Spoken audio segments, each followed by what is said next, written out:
राधे राधे। मैं ब्रज आशा लता जू और मेरे चैनल में आप सभी लोगों का हार्दिक स्वागत है। तो ब्रज के रसिक संतों की जीवनी में अगला चरित्र हम ले रहे हैं महाप्रभु वल्लभाचार्य। महाप्रभु वल्लभाचार्य 1479-1531 ईस्वी में हो गए, जिन्हें वल्लभ के नाम से भी जाना जाता है। एक हिंदू भक्त, धर्मशास्त्री और दार्शनिक थे, जिन्होंने भारत के ब्रज क्षेत्र में राधा कृष्ण केंद्रित पुष्टि मार्ग की स्थापना की। श्री वल्लभाचार्य जी भक्तिकालीन सगुण धारा की कृष्ण भक्ति शाखा के आधार स्तंभ एवं पुष्टि मार्ग के प्रणेता थे। उन्हें वैश्वानरावतार, अग्नि का अवतार कहा गया है। वे वेद शास्त्र में पारंगत थे। वर्तमान में इसे वल्लभ संप्रदाय या पुष्टि मार्ग संप्रदाय के नाम से जाना जाता है। इनका जन्म 27 अप्रैल 1479 चंपारण्य में हुआ। महाप्रभु वल्लभाचार्य के सम्मान में भारत सरकार ने सन 1977 में 1 रुपये मूल्य का एक डाक टिकट जारी किया था। वल्लभाचार्य का प्रादुर्भाव विक्रम संवत 1535 वैशाख कृष्ण एकादशी को दक्षिण भारत के कांकरवाड़ ग्रामवासी तेलंग ब्राह्मण श्री लक्ष्मी भट्ट जी की पत्नी इल्लमा गारू के गर्भ से हुआ। यह स्थान वर्तमान छत्तीसगढ़ राज्य के रायपुर के निकट चंपारण्य है। श्री रुद्र संप्रदाय के श्री बिल्वमंगलाचार्य जी द्वारा इन्हें अष्टादशाक्षर गोपाल मंत्र की दीक्षा दी गई। त्रिदंड संन्यास की दीक्षा स्वामी नारायणेंद्र तीर्थ से प्राप्त हुई। विवाह पंडित श्री भट्टदेव भट्ट जी की कन्या महालक्ष्मी से हुआ और यथा समय 2 पुत्र हुए, श्री गोपीनाथ व श्री विठलनाथ।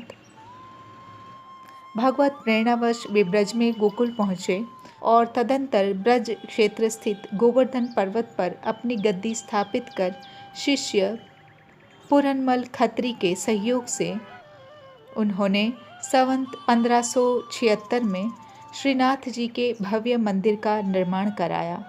वहाँ विशिष्ट सेवा पद्धति के साथ लीला गान के अंतर्गत श्री राधा कृष्ण की मधुराति मधुर लीलाओं से संबंधित रसमयी पदों की स्वर लहरी का अवगाहन कर भक्तजन निहाल हो जाते। श्री वल्लभाचार्य जी के मतानुसार 3 स्वीकार्य तत्व हैं: ब्रह्म, जगत और जीव। ब्रह्म के 3 स्वरूप वर्णित हैं: आदिदेविक, आध्यात्मिक एवं अंतर्यामी रूप। अनंत दिव्य गुणों से युक्त पुरुषोत्तम श्री कृष्ण को ही पर ब्रह्म स्वीकारते हुए उनके मधुर रूप एवं लीलाओं को ही जीव में आनंद के आविर्भाव का स्रोत माना गया है। जगत ब्रह्म की लीला का विलास है। संपूर्ण सृष्टि लीला के निमित्त ब्रह्म की आत्मकृति है। इनका सिद्धांत इस प्रकार से है: भगवान श्री कृष्ण के अनुग्रह को पुष्टि कहा गया है।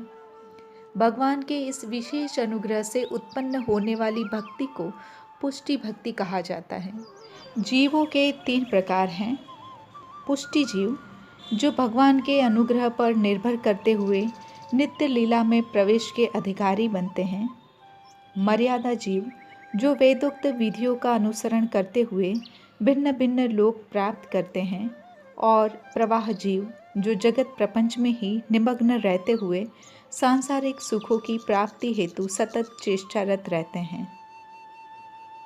भगवान श्री कृष्ण भक्तों के निमित्त व्यापी वैकुंठ में, जो विष्णु के वैकुंठ से ऊपर स्थित हैं, नित्य क्रीड़ाएं करते हैं। इस व्यापी वैकुंठ का एक खंड है गोलोक, जिसमें यमुना, वृंदावन, निकुंज व गोपियाँ सभी नित्य विद्यमान हैं।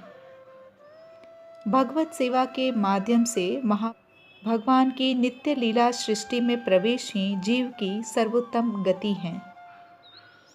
प्रेम लक्षणा भक्ति उक्त मनोरथ की पूर्ति का मार्ग है, जिस ओर जीव की प्रवृत्ति मात्र भगवत अनुग्रह द्वारा ही संभव है। श्रीमन महाप्रभु वल्लभाचार्य जी के पुष्टि मार्ग का यही आधारभूत सिद्धांत है। पुष्टि भक्ति की 3 उत्तरोत्तर अवस्थाएं हैं: प्रेम, आसक्ति और व्यसन। मर्यादा भक्ति में भगवत प्राप्ति शम दमादि साधनों से होती है, किंतु पुष्टि भक्ति में भक्त को किसी साधन की आवश्यकता न होकर मात्र भगवत कृपा का आश्रय होता है। मर्यादा भक्ति स्वीकार्य करते हुए भी पुष्टि भक्ति ही श्रेष्ठ मानी गई है। यह भगवान में मन की निरंतर स्थिति है।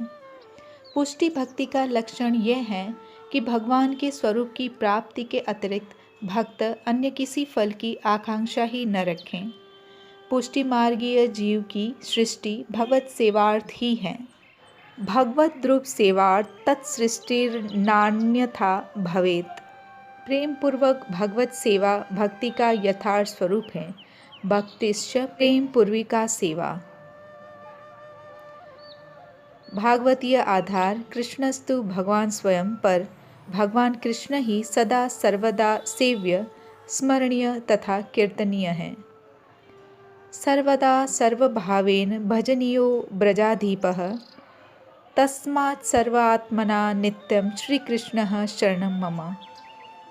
ब्रह्म के साथ जीव जगत का संबंध निरूपण करते हुए उनका मत था कि जीव ब्रह्म का सदअंश है, जगत भी ब्रह्म का सदंश है।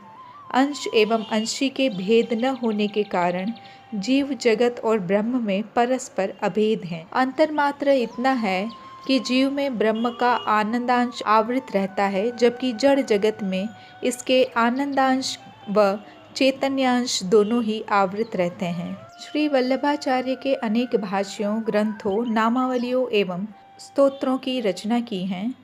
श्री वल्लभाचार्य ने अनेक भाष्यों, ग्रंथों, नामावलियों एवं स्तोत्रों की रचना की हैं, जिनमें प्रमुख निम्नलिखित ये 16 सम्मिलित हैं, जिन्हें षोडश ग्रंथ के नाम से जाना जाता है: यमुनाश्चक, बालबोध, सिद्धांत मुक्तावली, पुष्टि प्रवाह मर्यादा भेद, सिद्धांत रहस्य, नवरत्न स्तोत्र, अंतःकरण प्रबोध, विवेक धैर्याश्रय, श्री कृष्णाश्रय, चतुश्लोकी, भक्तिवर्धिनी, जलभेद, पंचपद्यानी, संन्यास निर्णय, निरोध लक्षण, सेवाफल।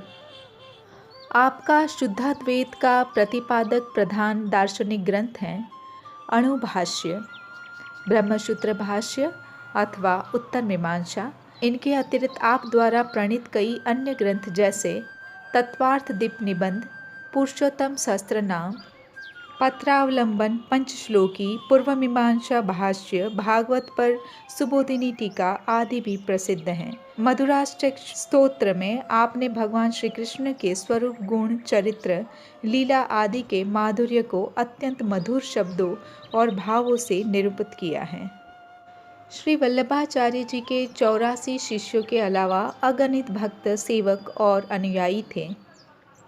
उनके पुत्र श्री विठलनाथ जी गुसाई जी ने बाद में उनके 4 प्रमुख शिष्यों भक्तसूर दास, कृष्णदास, परमानंद दास और कुंभन दास तथा अपने स्वयं के 4 शिष्यों नंददास, चित स्वामी, गोविंद स्वामी तथा चतुर्भुज दास, जो सभी श्रेष्ठ कवि तथा कीर्तनकार भी थे, का समूह स्थापित किया, जो अष्टछाप कवि के नाम से प्रसिद्ध हैं।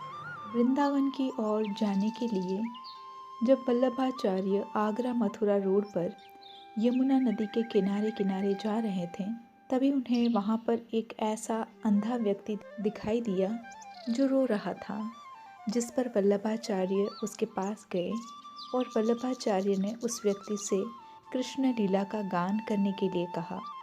इस पर अंधे व्यक्ति, जिसका नाम सूरदास था, उसने कहा कि मेरी तो आंखें ही नहीं हैं, मैं क्या जानूं कि कृष्ण लीला क्या होती है। तब वल्लभाचार्य ने सूरदास के माथे पर हाथ रखा। इतना करने पर ही सूरदास को स्वाभाविक तौर पर 5000 सालों से ब्रज में चली आ रही श्री कृष्ण की सभी लीला कथाएं बंद आंखों से ही स्मरण हो गई। जय हो। और उसके बाद वल्लभाचार्य सूरदास को अपने साथ लेकर के वृंदावन पहुँचे और वहाँ पर आने के बाद उन्होंने सूरदास को श्रीनाथ जी के मंदिर में होने वाली आरती में नए पद की रचना करके गाने का सुझाव दिया। बता दें कि इन्हीं सूरदास के हजारों पद सुरसागर में शामिल किए गए हैं। सूरदास ने जितने भी पद लिखे थे उनमें से अधिकतर पदों का गायन आज भी जहाँ जहाँ पर भगवान श्री कृष्ण को पुरुषोत्तम पुरुष माना जाता है वहाँ वहाँ पर होता है और लगातार सूरदास के द्वारा तैयार किए गए पद की निर्मलता धारा बहती चली जा रही है। एक बार की बात है, एक सज्जन शालिग्राम शिला और भगवान की प्रतिमा दोनों की एक साथ पूजा करते थे। वे शिला से प्रतिमा को कनिष्ठ श्रेणी का समझते थे। श्री वल्लभाचार्य ने उन्हें समझाया कि भगवत विग्रह में भेद बुद्धि अनुचित है। इस पर उस सज्जन ने आचार्य के सुझाव को अपना अपमान समझा और अहंकार में शालग्राम शिला को रात में प्रतिमा के ऊपर रख दिया। प्रातःकाल जब उन्होंने देखा तो प्रतिमा के ऊपर रखी हुई शालग्राम शिला चूर चूर हो गई। इस घटना को देखकर उनके मन में पश्चाताप का उदय हुआ और उन्होंने श्री वल्लभाचार्य से अपनी भूल के लिए क्षमा याचना की। आचार्य श्री ने उन्हें चूर्ण शिला को भगवान के चरणामृत में भिगोकर गोली बनाने का आदेश दिया। ऐसा करने पर शालिग्राम शिला पूर्ववत हो गई। विक्रम संवत 1587 आषाढ़ शुक्ल तृतीया सन 1531 को उन्होंने अलौकिक रीति से यह लीला संवर्णन कर सदेह प्रयाण किया, जिसे आसुर व्यामोह लीला कहा जाता है। वैष्णव समुदाय उनका चिर ऋणी है। श्री कृष्ण गोविंद हरे मुरारी, हे नाथ नारायण वासुदेव। श्री कृष्ण गोविंद हरे मुरारी, हे नाथ नारायण वासुदेव।